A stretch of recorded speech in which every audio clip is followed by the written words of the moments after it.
welcome you watching Global Lens on News9 Live with me, Neha. Khanna. As always, we have a packed show for you with all the top stories from around the globe. Let's get started with our top story, which is from Russia tonight. In a major development that has made global headlines, Russian President Vladimir Putin today announced that Russia has successfully carried out a test of a new generation of nuclear-powered cruise missile. A state news agency quoted Putin as saying the last successful test of the Burevestnik, a global-range cruise missile with a nuclear installation, a nuclear propulsion system, has been conducted. Now, here is what is significant. Russia has successfully tested a potent and strategic missile and at the same time declined to rule out the possibility that it could carry out weapon tests involving nuclear explosions for the first time in more than 3 decades. Putin said for the first time that Moscow had successfully tested the Burevestnik, a nuclear-powered and nuclear-capable cruise missile with a potential range of many thousands of miles. He also told an annual gathering of analysts and journalists that Russia had almost completed work on its Sarmat intercontinental ballistic missile system, another key element of its new generation of nuclear weapons. Putin, who has repeatedly reminded the world of Russia's nuclear might since launching his invasion of Ukraine on 24 February 2022, said no one in their right mind would use nuclear weapons against Russia. Here's what he said. If such an attack were to be detected, such a number of our missiles, hundreds and hundreds, would appear in the air that not a single enemy would have a chance of survival. Russia has not conducted a test involving a nuclear explosion since 1990, the year before the collapse of the Soviet Union. But Putin has declined to rule out the possibility that it could resume such testing. He said the United States had not ratified the treaty that bans nuclear tests, whereas Russia had both signed and ratified it. However, theoretically, it would be possible for Duma, Russia's parliament, to revoke its ratification. That's what Putin pointed out. Military analysts say a resumption of nuclear testing by Russia, the United States, or both, would be profoundly destabilizing at a time when tensions between the two countries are greater than at any time in the past 60 years. In February this year, Putin suspended Russia's participation in the New START treaty that limits the number of nuclear weapons each side can deploy. Putin added that there is actually no need for Russia to rewrite its doctrine on the actual use of nuclear weapons, which says Moscow may fire its nuclear weapons either in response to a nuclear strike against it or in the event of a threat to the existence of the state. The Russian president added that he sees it fit to mirror the manner of the United States and revoke Russia's ratification of this treaty. Underground nuclear testing was banned by the 1996 Comprehensive Nuclear Test Ban Treaty. The US and China signed the treaty but did not ratify it. Moscow did ratify the treaty, but Putin said in February this year that he would order a test if the US moves first, adding, no one should have dangerous illusions that global strategic parity can be destroyed. Now, Russian analyst Sergei Karagano has raised eyebrows both amongst Russian and Western strategic analysts by arguing that it is time for Russia to lower its threshold for nuclear use in order to contain, frighten and sober up our opponents, as he put it. He wrote in one recent article that Russia should shake up its enemies by threatening nuclear attacks on European countries and US bases in Europe. Let's now shift our focus back to today's test. Putin's statement is the first announcement of a successful test of the Burevestnik, which translates as Storm Petrel. The program to develop Burevestnik was first announced by Putin in March 2018 as part of a broader initiative to develop a new generation of intercontinental and hypersonic missiles. Among them were the Kinzhal ballistic missile and the Avangard hypersonic glide vehicle. Addressing the West, Putin said, "Listen to us now." He also told an annual gathering of analysts and journalists that Russia had almost completed work on its Sarmat intercontinental ballistic missile system, which, as we mentioned, is another key element of its new generation of nuclear weapons. Now, Putin told the Federal Assembly in March 2018 that the goal was to ensure a strategic balance in the world for decades to come, including the Burevestnik and Sarmat missiles. He had said then, it's a low-flying, stealth missile carrying a nuclear warhead with almost unlimited range, unpredictable trajectory and ability to bypass interception boundaries. Burevestnik has been described as a weapon of retaliation, which Russia would use after intercontinental ballistic missiles to finish military and civilian infrastructure and not leave a chance of survival. Little is known about the Burevestnik, which was codenamed Skyfall by NATO, and many Western experts have been rather skeptical about it, noting that a nuclear engine could be highly unreliable. It is believed to be able to carry a nuclear warhead or a conventional one and potentially could stay aloft for a much longer time than other missiles and cover much more distance thanks to nuclear propulsion. When Putin first revealed that Russia was working on this weapon, in his 2018 State of the Nation address, he claimed it would have an unlimited range, allowing it to circle the globe undetected by missile defense systems. Many observers have remained skeptical, though, arguing that such a weapon could be difficult to handle and would pose an environmental threat. Now, the United States and the Soviet Union worked on nuclear-powered rocket engines during the Cold War, but they eventually shelved the projects, considering them to be too hazardous. The Burevestnik reportedly suffered an explosion in August 2019 during tests at a Russian Navy range on the White Sea, killing 5 nuclear engineers and 2 servicemen and resulting in a brief spike in radioactivity that fueled fears in a nearby city. Russian officials never identified the weapon involved, but the US said it was the Burevestnik. So the question we're asking on Global Lens tonight is this: just what does Russia carrying out this test mean at a time when the Ukraine war is still raging and tensions between Moscow and the West have never been higher in 6 decades? Should the West worry? How real is the threat of Russia carrying out fresh nuclear tests? And what would such an eventuality mean for an already fragile global order? Moscow had successfully tested the Burevestnik, a nuclear-powered and nuclear-capable cruise missile with a potential range of many thousands of miles. Russia had almost completed work on its Sarmat intercontinental ballistic missile system. Such a number of missiles, hundreds, would appear in the air that not a single enemy would have a chance of survival. So what does this development really mean? Let's dissect this with our panel of experts. Joining me on Global Lens tonight, Ambassador K.P. Fabian, former Indian diplomat, Professor Rajan Kumar, Associate Professor at the School of International Studies, Jawaharlal Nehru University, and Major General Sudhakar Ji, VSM Defense and Geopolitical Expert. Thank you so much, gentlemen, for joining me on the show tonight. Major General Sudhakar Ji, if I could start with you, sir. How significant is this development? Because not only is Putin making very tall claims, saying nobody would dare launch a nuclear strike against Russia. If they do, hundreds and hundreds of our missiles would be in the air, leaving absolutely no chance of survival for a single enemy. And in addition to that, there is now speculation, and might I add fear in some quarters, that this may also eventually result in Russia resuming its nuclear testing, something that it hasn't done since 1990. How do you perceive this development?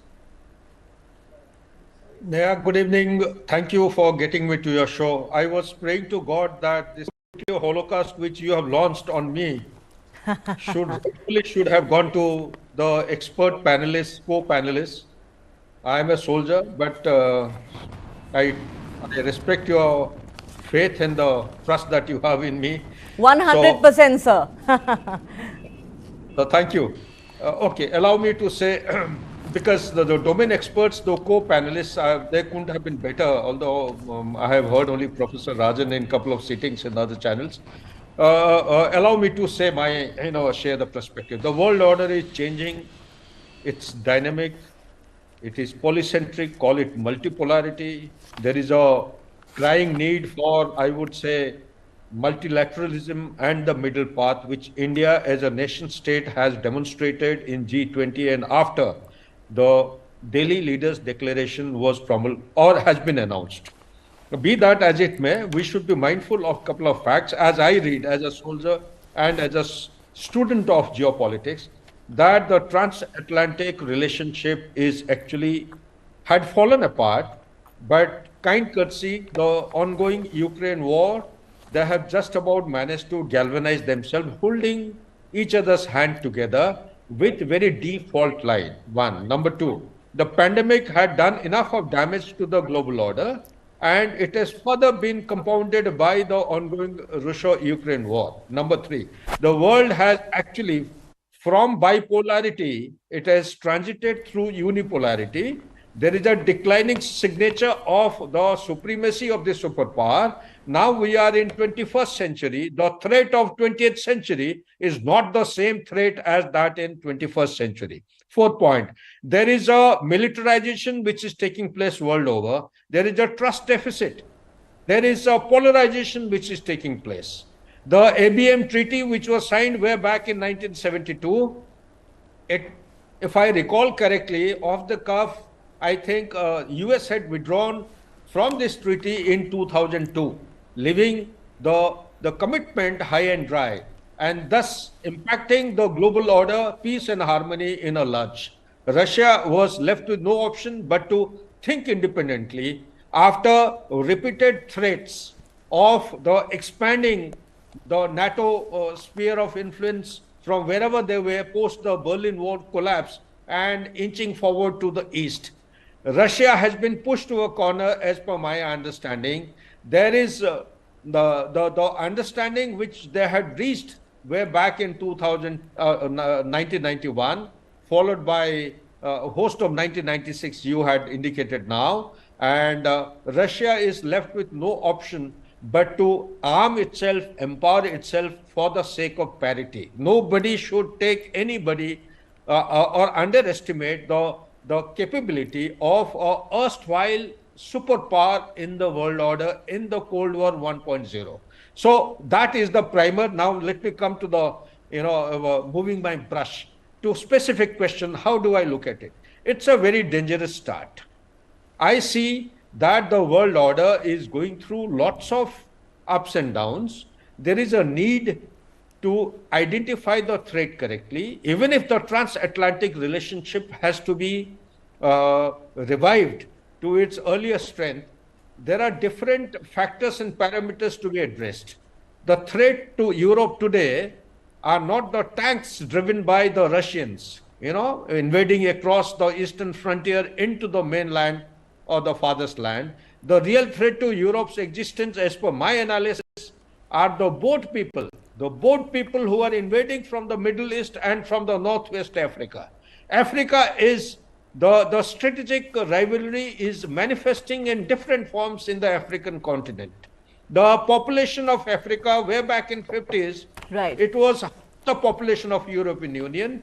Today, the Europe's population is half the population of Africa. There is a migration taking place.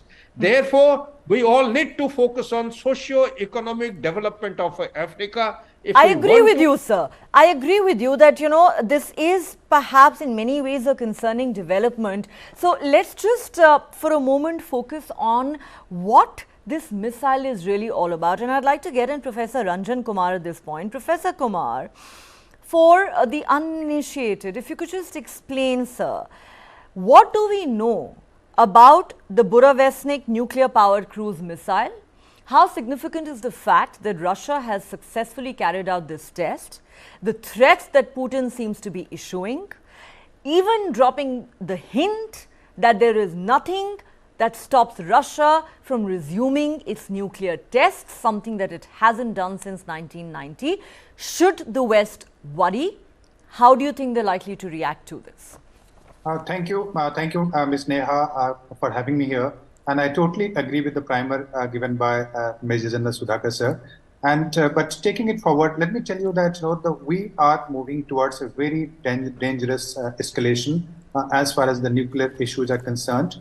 What you saw is a completely new level of technology in the form of Burevestnik that Russia has tested and it's a kind of nuclear propelled missile system. So it's not the nuclear test as such, but it's the missile where the nuclear power would be used, and this is for the first time, and other countries don't have it.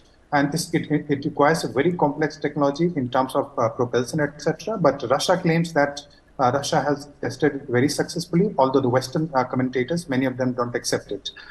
So this is a very dangerous escalation. But Russia claims that with this technology, it can have a missile which is faster. And as you rightly said in your program in the beginning, that it cannot be easily detected by the anti-missile system that you have. And it can also be in the sky for a very long time because it's the nuclear energy. It can have unending supply of energy. So from that perspective, it's a new kind of weapon that Russia has tested. Along with that, if you see the discussion which is going on in Duma today, Russian legislators today, they are discussing why they should not withdraw from the CTBT. So Russia, as you know, that Russia signed and ratified the CTBT, although US also signed, but the Parliament, Congress of United States refused to ratify it. So Russia is saying that since United States didn't ratify it, there is no reason why Russia should be the part of this CTBT. And that's what they're planning. And it's very likely that very soon they're going to withdraw from CTBT. So what does that mean? That means a nuclear arms race that we'll see in the future, the kind of, what we have not seen probably even during the Cold War period. So what we are witnessing today is a very dangerous escalation in terms of nuclear arms race between two countries in a specific. But remember that when the nuclear arms race begins, it's not just confined to the two states. It also spirals to other countries. For instance, when US starts testing weapons in retaliation of Russian testing, so China will follow, and then India will follow, Pakistan will follow. So it's a total arms race that you're seeing in the world today. So it's a kind of security dilemma that is being created, and this will not impact just United States and Russia, but it will also impact the entire world in terms of the escalation that you're seeing today. So it's a very dangerous situation that we're witnessing, and Russia claims that that security environment has been damaged by the NATO. And in Ukraine, as you see, there is a stalemate, and Russia fears, somehow perception matters in international politics, and Russia fears that it is facing an existential threat in terms of NATO NATO containment. And Putin, in his statement, if you see in Sochi, where he gave this statement, he also mentioned 2-3 things in a specific, apart from the nuclear issue. He also said that if the West uses, or if the West thinks of using nuclear missile against Russia, so Russia would retaliate with hundreds of missiles and no enemy would survive, and as you rightly quoted in your program. Second, he also said that he was talking of the civilizational state, where he was stressing on that how Russia is different from the other country, how civilization is different. So any civilization should not be forced by other civilization, etc. So, and the third thing that he mentioned was about India also, where he praised India's strategic autonomy and the leadership, which kind of led to the growth of India, etc. So these were the three things, three takeaways from Putin's statement in Sochi. He's basically trying to send a very clear and strong message to the United States that Russia does not have too many leverages. Let me tell you, it cannot sanction the Western country. It does not have technological leverages vis-a-vis United States and other countries. So whatever it has, it is trying to counter. So it is basically trying to send a threat to the West, and Western countries are extremely intimidated by the nuclear issue. Remember, it's not like India. Just the mention of nuclear issue, that kind of that threatens people in Europe and also in United States. So they're very concerned. And this nuclear saber rattling is something that Putin has done practically every other day since the beginning of the Ukraine war over the last 18 months. At the drop of a hat, he dangles the nuclear threat before the West, saying, if you even dare to think of an escalation, make no mistake, I will push the nuclear button if I have to. That we will stop at absolutely nothing to defend our interest. And that is a threat that has been issued all over again today by Putin on a very significant day, on a day when Russia successfully tested this particular missile. Let me now take this to Ambassador Fabian. Of course, very well explained there by Professor Rajan Kumar, I beg your pardon, why this is such a serious matter. Ambassador Fabian, the Ukraine war is currently on. tensions between the West and Russia, many analysts have said, haven't been higher in 6 decades as they are today.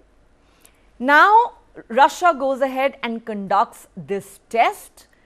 Putin says this is a missile that can circle the entire globe undetected, and dare you come anywhere close to us or think of attacking us, there will be so many missiles in the air, the enemy will have absolutely no chance of survival. Now, both Major General Sudhakarji and Professor Rajan Kumar believe this is a very dangerous and serious escalation of a nuclear arms race that is not going to remain confined to the United States and Russia. This is going to suck in the entire world. How seriously do we need to view this development? And how worried do you think the United States is likely to be at this point in time? It is significant to mention that they haven't yet issued an official reaction to this test. Thank you, Neha. As you said, I have not come across any United States statement, because quite often when a test of this nature takes place anywhere in the world, it is the United States which first comes out with a statement. So that has not happened. And as regards this particular test, I do not know whether the test was carried out today or yesterday. It might have been carried out earlier, but Putin has chosen to announce it today. And I also took the trouble to go to his website, and I tried to read his entire speech, which is a very long speech. And as Professor Ranjan Kumar has mentioned, it is not only about the nuclear, about nuclear weapons. It says many other things. I don't want to go into them. But let me put it this way. For a while, Western pundits have been saying Russia is a junior partner of China and all that. So Putin is now reminding the Western world, listen, there is a relationship of mad, mutually assured destruction between Moscow and Washington. And that Moscow has now carried out a test which gives it a little more of capability. But let me make it very clear. The madness of the mad relationship remains. It has not changed. That's point number one. Point number two is that it was said that people in the United States and Europe must be worried about it. Well, I beg to differ. As regards the United States, well, they will be worried, but they are likely to be much less worried than people in Europe, especially Germans, people in Central Europe. They will be worried because, this United States, of course, gives them the so-called nuclear umbrella. But the question is whether, in order to, say, protect Kiev, will the President of the United States risk the destruction of New York and Washington? So Europeans are not absolutely certain that United States will respond if there is a nuclear attack from Russia. So that is very important. And my own view is that it is true that, as you mentioned, he has done this saber rattling more than once. But, what they have done is that after making a statement, they come out with another statement saying that there is no change in their nuclear policy, which already has been explained. That is, either it gets attacked by another nuclear power or Russia's very existence is under threat. So that is the position. And I think this is If I may just come in for a moment, Russia's very existence being under threat, who gets to define it? Putin gets to define it on his own terms, not you and I. Correct.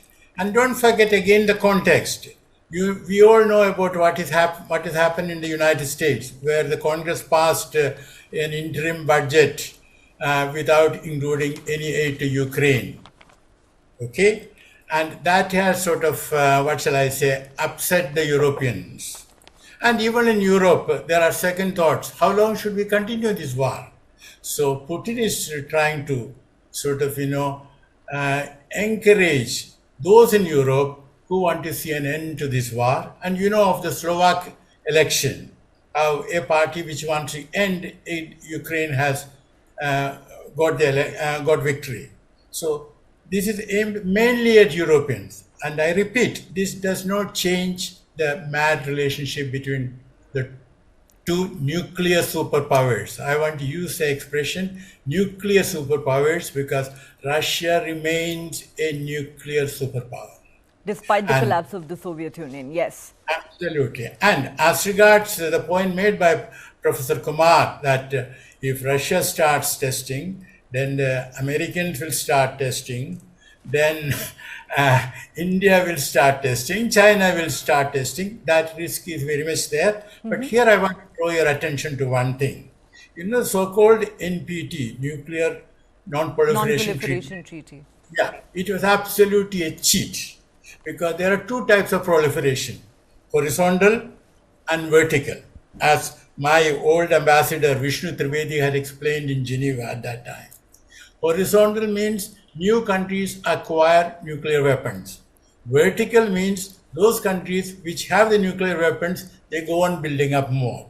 And in the clause, there is a clause which says that the nuclear weapon countries will do their utmost to reduce their nuclear weapon force. Which none of them have done. Absolutely, they have cheated. Yes. So, it is no doubt a very discriminatory treaty, and countries like India have been at the receiving end because of this duplicity that has been followed by the West on the issue of nuclear weapons for a very long time. Let's make no mistake, there has been utmost hypocrisy on this issue. But coming back to the issue of how much of a threat this poses, not just to the West, but to the global order in general. Major General Sudhakar ji, if I could come back to you at this point, how do you see this panning out, sir? Of course, you did mention that you believe this is a serious escalation, this is a dangerous move, we could see the beginning of a new arms race. Do you believe that it could actually come to that? Because, of course, with Putin, you never really know what the man is thinking and what he may do next. He keeps threatening to, hit the nuclear button, and then there are many who say that you can never put it past Putin. But do you believe that, whether it is the saber rattling that he's been engaging in or the test that's happened today, this is essentially meant to be deterrence and a message to America and its allies in the West that, look, you need to just lay off, let us deal with Ukraine the way we deem fit, do not escalate matters any further. Do you believe, sir, that for Putin this is a matter of deterrence, or it could actually pose a serious threat going forward? They are excellent question. Your questions actually take my mind back to my soldiering days. You ask questions with fingers on the trigger, about to press the trigger, and that is where the answer comes out, So basically the question which you have pointedly asked about Putin, character, personality, individual personality card, one has studied enough, written enough.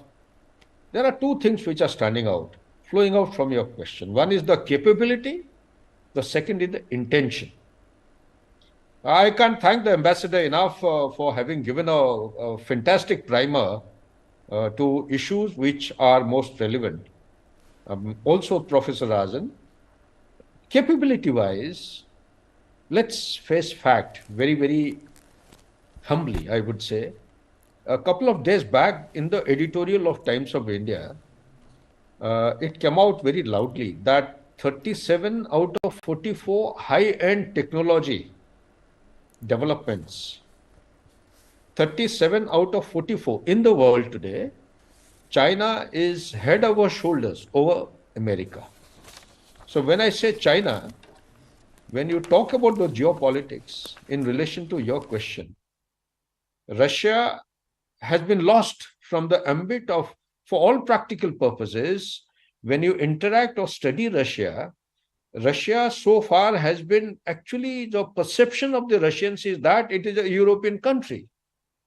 But because of this turn of events which have taken place towards the end of 20th century and beginning of 21st, now ongoing, Russia has been pushed to a corner and has been actually dislocated from all kind of bridges. All the bridges have been broken. It has been pushed to actually look towards Asia. Asia, who's the country on whom he can put its shoulder or head on the shoulder and cry? It is China. They have differences. So when I link up all these articulations and points, I'm trying to say, this particular testing of the missile is a technological demonstration. Just to remind people who matter, it is America and the Europe. That, friends, you please take a final call. Bring this conflict to an end. Whether the land which is under their occupation, Ukrainian land, whether you like it or not, they are mine. Please dare not. No counter-offensive is going to be successful. So whether it is Crimea or talk about whatever you say, the eastern flank of complete Ukraine, the message which is going out is enough is enough. Let's put a stop to it. Russia also it's feeling the pinch of it. So it has been isolated to large an extent, but it has gone into a very huge and deep beard hug with the Chinese. Yes. And also, it is bringing two communist nations together. Along with them, you have all axes of evil which are. And then there is North Korea.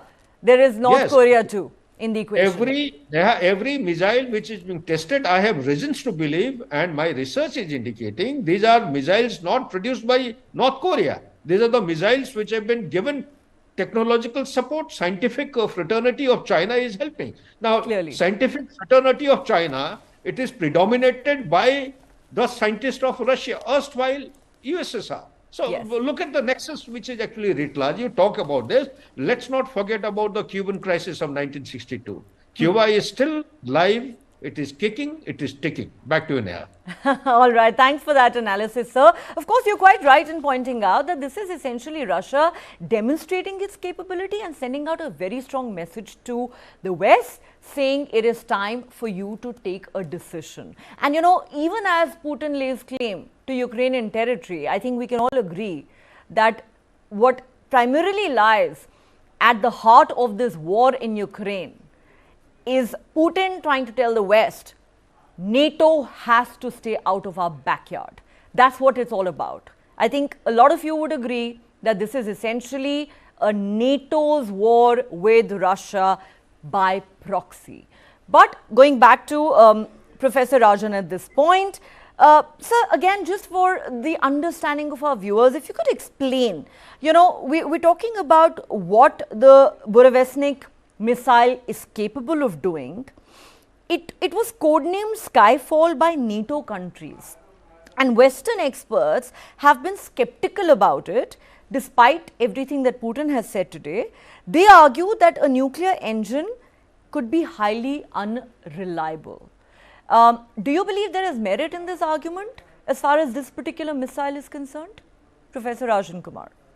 No, actually, the kind of speech that he gave and the place where he gave at Sochi, where there are a lot of international audience also from China to India to a number of other places, I won't doubt the credibility of Putin's statement at this point of time. And I don't think this is a propaganda. I'm not denying that Russia does a lot of propaganda and so does West. But the message which is being given and the kind of technology, this technology Russia started testing from 2018, and it's been roughly 4 years that they have developed this technology. And as you know that one country which can compete as far as the missile and the nuclear technology is concerned with the United States, that is Russia. So I'll not doubt the technological part. But again, having said that, it will take some time before it is actually inducted into Russian military. And to my knowledge, to my best of understanding, Russia actually does not need this kind of missile. But this is also a technological warfare. This is also a technological kind of gaming which is happening between the West and Russia. So they have to prove technological superiority over the rival power. So that's what Putin is trying to say.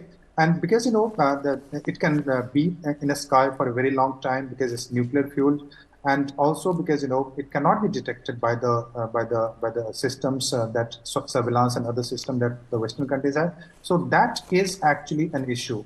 And I think more than Europe, for Europe, even the small, because Europe is the bordering state, bordering region. So even the small range missiles will do for Europe. But this can be useful for Russia against the United States. And now this has been tested in the Arctic region. So from Arctic, it can easily be, it will travel a very short distance if it has to cross Canada and go to United States. So United States is very worried, and I'm sure United States must be developing technology to counter this kind of missile. And again, if the testing starts, if the CTBT Russia withdraws from there and it begins the testing, so that will add another dimension of the entire nuclear race. And if Russia does it, remember, mark my word, that it will not be just Russia, because every other country will start violating the CTBT. 191 countries have signed roughly, and many of the countries, important countries, have not signed. As you know, India has not signed it. So other countries will also start testing. This will lead to domino effect. This will lead to a spiraling of arms race, and that's a very dangerous situation for the international security. And as far as the impact on the world is concerned, so let me tell you, it has completely changed the world order that we see today. New kind of alliances are emerging, and you rightly referred to Russia, China, Korea, Iran, etc., and the global South trying to remain neutral in this race. It has impacted the development because of the energy prices, because of the food crisis, etc., that you saw. And for the next 10 years, we are going to live in a crisis which is going to escalate. Maybe Russia will not be there in the scene, but what you're going to see is China and United States. So the tension is going to continue. The arms race is going to escalate, and the testing of the nuclear testing, etc., is the real possibility. And NPT and CTBT might lose its significant relevance in the coming days. Right. On that note, Ambassador Fabian, I'll give you the last word, sir, as we wrap up this conversation. Talking about Putin's nuclear saber-rattling, I also want to quote this Russian analyst, Sergei Karagano, who has made some very controversial remarks. He has argued that it is time for Russia to lower its threshold for nuclear use in order to contain, frighten and sober up its opponents. He says it is time for Russia to shake up its enemies by threatening nuclear attacks on European countries and US bases in Europe. Again, do you believe this is just saber-rattling, or given that, this test has been conducted today by Russia, we're actually looking at a very dangerous situation indeed? And again, I'll ask you, sir, if you could just second guess for us how the United States is likely to react to this development. Okay, now let us remember that, this has been going on, as already pointed out, since 2018. So once you start a big project, you are going to complete it. Okay, so that is point number one. Now, as regards the United States, of course, it will come out with its own reaction, but I do maintain that essentially the mad relationship, mutually assured destruction, that has not changed at all. And one more point I want to make, and that is that, the Major General spoke about pushing the button and all that. I think we also have to think of another scenario. You see, all that Putin has to do, in case the counteroffensive by Ukraine succeeds now or later, and the Ukrainian army approaches Russia or really threatens Russia's occupation of Crimea, all that Putin has to do is to issue an ultimatum. The Ukrainian army, which finds itself at coordinates X, Y, Z, should stop advancing and start reversing in the next 48 hours. Otherwise, consequences will follow. And President Biden, or whosoever the American president is, will have no option, I repeat, no option but to tell Zelensky, please take the warning seriously and start reversing. So, it's not a question of pushing the button. It's a question of, threatening the likelihood of pushing a button in a very concrete way, not in a general way. Absolutely. You know, given that this war has gone on for 18 months now with no end in sight, I think Ambassador Fabian should perhaps be sent as a peace negotiator, to talk sense into these two countries, Russia and Ukraine, and maybe we will finally see an end to the war. But on that note, gentlemen, thank you so much for joining me on the show. It's been a pleasure talking to you about the top story of the day. Thank you so much. All right, let's now move on to our next story, which is also from Russia. Russian President Vladimir Putin has once again showered Indian Prime Minister Narendra Modi with fulsome praise. He called PM Modi a very wise man and applauded India's growing strength under his leadership. Speaking at an event in Moscow, Putin commended India for acting independently and in its own interest, resisting Western pressure to conform. Of course, Putin used this opportunity to also lash out at the West. He said, "They're trying to create an image of an enemy out of everyone who's unwilling to blindly follow the Western elites. Anyone is at risk, including the People's Republic of China, and at a certain point, they tried to do the same with India. Let me tell you that the Indian leadership is acting independently in the interests of its nation." Putin strongly criticized the Western approach of creating enemies out of those who don't conform to their dictates, including portraying the Arab world and Muslims as hostile. He also decried the bloc-based approach where powerful countries restrict the sovereignty of others.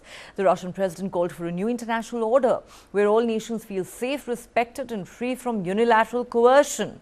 He slammed the concept of a rules-based order imposed by the West and urged for an end to colonial-era thinking. Putin also highlighted India's high-tech exports, which have been on a significant rise, and emphasized the need to adapt international law to current global situations. He stressed that India, with a substantial global influence and 7% GDP growth rate, deserves greater representation and role in resolving global issues. Listen in.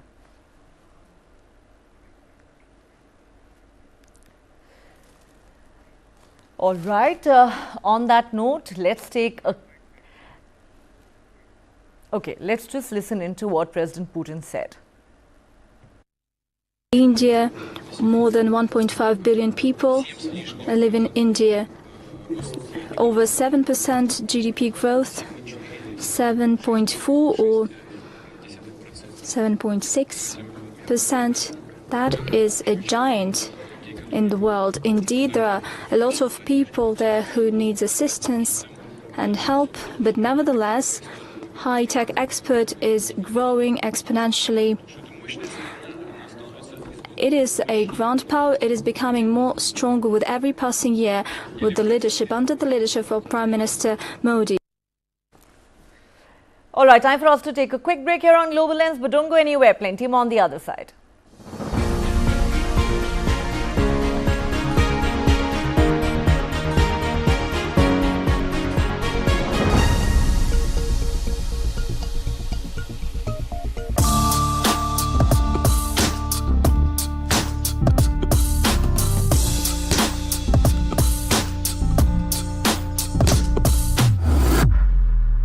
Engineering कर रहे हैं, जो कि सभी लोग कर रहे हैं।